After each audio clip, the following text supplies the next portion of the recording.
कुछ विद्यार्थी ऐसे हैं जिनको ये नहीं पता है कि न्यूमेरिकल और डेरिवेशन अप्लाइड फिजिक्स में कहां से पूछा जाता है। तो यह वीडियो आप ही के लिए बनाया जा रहा है और ये बेहद इंपॉर्टेंट वीडियो है, तो आप इसको ध्यान से देखिए।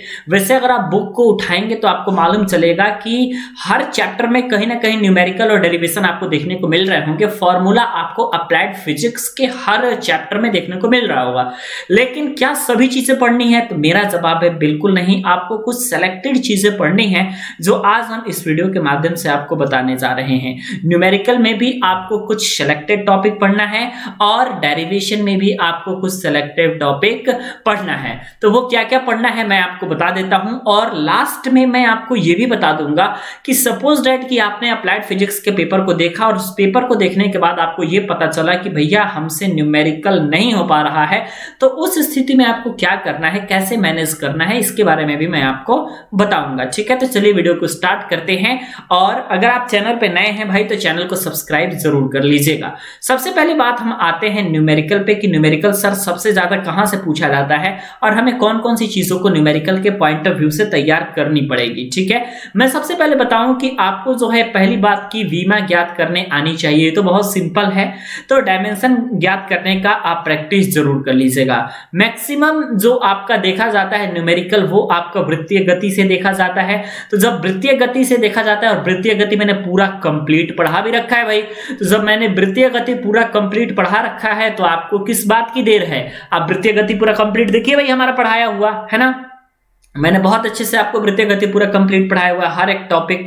उसके बाद आपका जो न्यूमेरिकल आने का चांस है वो आपका कार्य ऊर्जा से आपका न्यूमेरिकल आने का चांस है। उसके बाद मैं आपको बताऊं तो कहीं से न्यूमेरिकल पूछा नहीं जाता है। ठीक है, ऊष्मा तथा ऊष्मा गतिकी से पिछली बार न्यूमेरिकल पूछा गया था, तो मैं ये टॉपिक भी नोट कर लेता हूं, ऊष्मा तथा ऊष्मा गतिकी।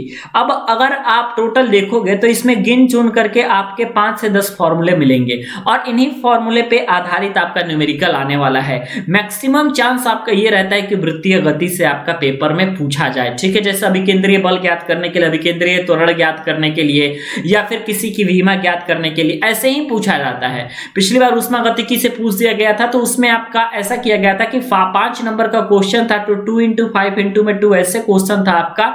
ऐसे क्वेश्चन था जैसे कि मैं आपको बता दूं कि 2.5 नंबर का न्यूमेरिकल था और उसी में 2.5 नंबर का थ्योरी भी ऐड करके पूछ लिया गया था। तो ऐसा पूछता है तो 2.5 नंबर तो आपका थ्योरी वाला फिक्स हो जाता है, बात बचता है न्यूमेरिकल का। तो न्यूमेरिकल के पॉइंट ऑफ व्यू से इससे ज्यादा आपको पढ़ने की जरूरत नहीं है। लेकिन अभी भी सवाल आता है कि क्या सर सिर्फ न्यूमेरिकल पढ़ के काम हो पाएगा? हम कहेंगे बिल्कुल नहीं भाई। अप्लाइड फिजिक्स में आपको तीनों चीज देखना है, थ्योरी भी देखना है, न्यूमेरिकल भी देखना है, डेरिवेशन भी देखना है। तो अब सवाल ये आता है कि आप कहोगे सर अगर डेरिवेशन हमको देखना है तो आप यही क्लियर बताइए ना कि हमें डेरिवेशन कहां से पूछा जाएगा, क्या डेरिवेशन हमसे पूछा जाएगा। तो मैं आपको बताता हूं डेरिवेशन कहां से पूछा जाएगा, कैसे पूछा जाएगा, कौन से डेरिवेशन पूछे जाएंगे। डेरिवेशन जो आपका दोस्तों पूछा जाएगा वो आपका गुरुत्वाकर्षण से, तो एक फिक्स डेरिवेशन आपका आता है और वो आता है आपका कि पृथ्वी तल से ऊपर या नीचे जाने पे स्मॉल जी के मान में क्या परिवर्तन होता है। यहां से डेरिवेशन आपका लगभग हर साल देखने को मिलता है। उसके बाद जो आपका डेरिवेशन पूछा जाता है वो पूछा जाता है आपका द्रव की अवस्थाओं से। ठीक है, द्रव की अवस्थाओं से आपका ये जो पृष्ठ तनाव वाला है टॉपिक, यहां से आपका डेरिवेशन देखने को मिलता है।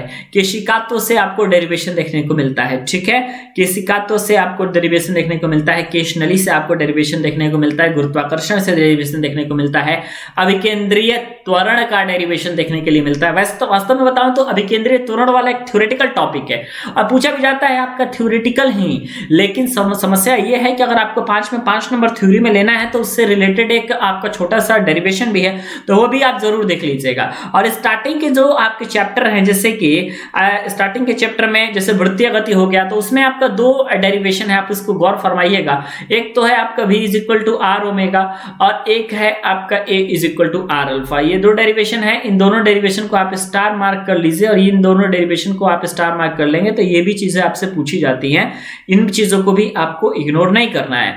तो ये आपका डेरिवेशन का सेक्शन हो गया। तो एक आपका डेरिवेशन का सेक्शन होता है जो कि महत्वपूर्ण होता है और एक आपका न्यूमेरिकल का सेक्शन होता है। तो दोनों में अगर आपने कॉम्बिनेशन बना करके चला तो दोनों में कॉम्बिनेशन बना करके चलेंगे और थ्योरी भी कुछ खास तैयार रहेगी, तो इसका फायदा और इसका बेनिफिट आपका ये होगा कि 50 में आपके 40 प्लस नंबर आएंगे। और फिर मैं आपको बताता हूं कि अप्लाइड फिजिक्स के पेपर में भी आपका स्टेप मार्किंग होती है।